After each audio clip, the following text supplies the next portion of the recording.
Cool car envy. We love nice cars. You're about to see an unbelievable collection of rare sports cars, and we hear a lot of interesting information from the owner. So let's jump right in. There's something always interesting about Lotus. These are two Lotus Elites. That is a 1987. That was the last of the wedge shape. It was what was in the James Bond movies and stuff. And this one's an 88. First of the rounded. It was in my Pretty Woman. That was my daily driver for a bunch of years. Then it was put out in 1988. It theoretically was capable, at least it was listed as being able to do 172 miles an hour. Wow. Now, when you consider that it's a 4-cylinder engine, twin turbo, Right. the piston's got to be this big. But Colin Chapman, who started Lotus, his idea, they're all fiberglass. His idea was to make them light, make them fast, which he did. Absolutely. I didn't know they were There are a fiberglass. couple of English cars. These are MGAs. They're both 1958s. The typical, they made it a hardtop a little over a year. Right. I've seen pictures, the first one I've ever seen in the flesh. Beautiful. But with a typical MGA soft top, you reach inside the door and pull down a cable to get the door open. It's got plexiglass windows that sort of screw on when the hard tops on, soft tops on. This one has chrome door handles, roll-up glass windows, Wow. a few other things, and then a lump on top to cover your head. Nice. Beautiful. And then these are two MGAs. There's an MGB and MGB GT and Oh, yeah. a couple of other ones that Gorgeous. play with a little bit later. Yeah. They're all stunningly beautiful. And They really are. one out here. This part was the first garage I built, and then just extended. But Right. the MGA TD over there is 1951. That's my oldest car. Really. And then the Morgan, they still make in England. It's a family operation. So this is a 4-cylinder engine. They make it out of V8 now. Right. Okay.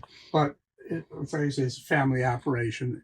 It's a 2.5-year waiting list. No kidding. I And it bet. has a wooden frame, and then of course all the metal stuff that pulls everything together.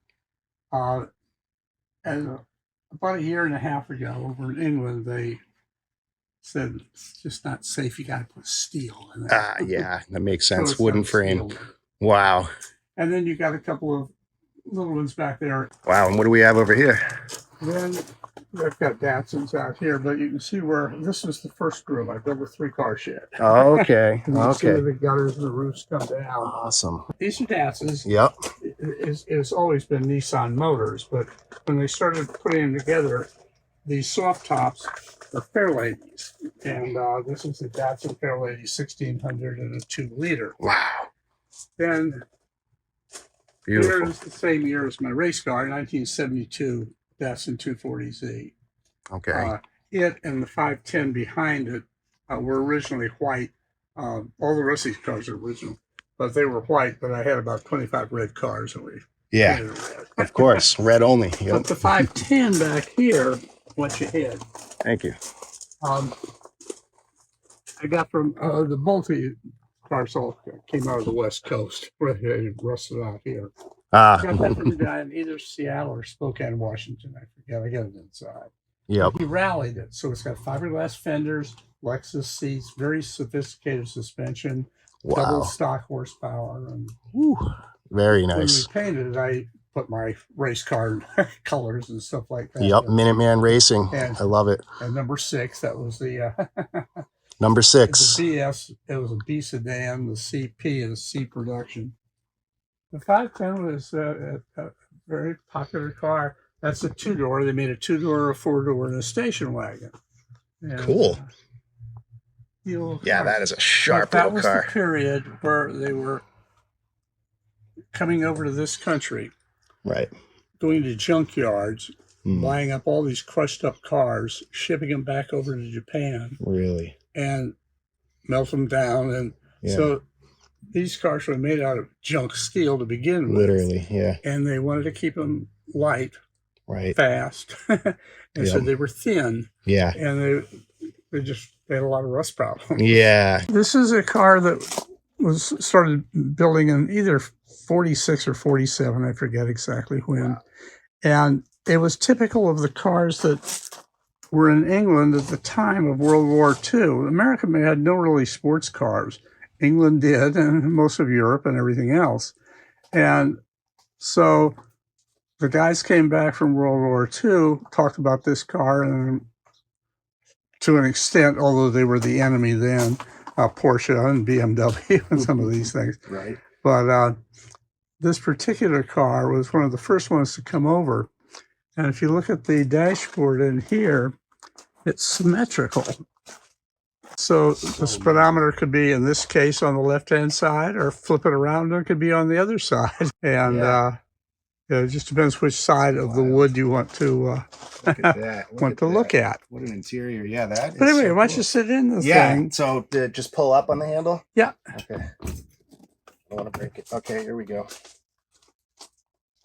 Woo, I feel like Ferris Bueller's Day Off. But anyway, so get yourself comfy in the thing. Okay. And excellent. Once you're in it, there are times when you think that the British were about maybe 4 foot tall. Yeah, I see what you mean. But once you get in the cars, there's some leg room and a few other things. Don't push any of the pedals, or the fluids get a problem. Right.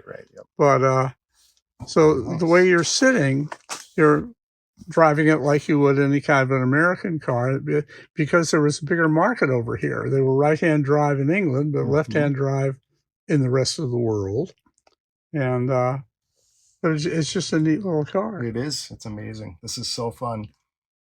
The 1951 MGTD. Yep. Here we go, folks. And this is something. This is amazing. I've never sat in a car like this. Well, if I didn't have so much clutter, I'd let you drive it out in the street, but it's been a while. Thank you so much, Bill. This is wonderful. So if you're ever in the area, go take a look. And I didn't even film all the cars. There were some TVRs and some other rare sports cars. So we'll check those out on another episode. Thanks for watching Cool Car Envy. We'll see you on the next one.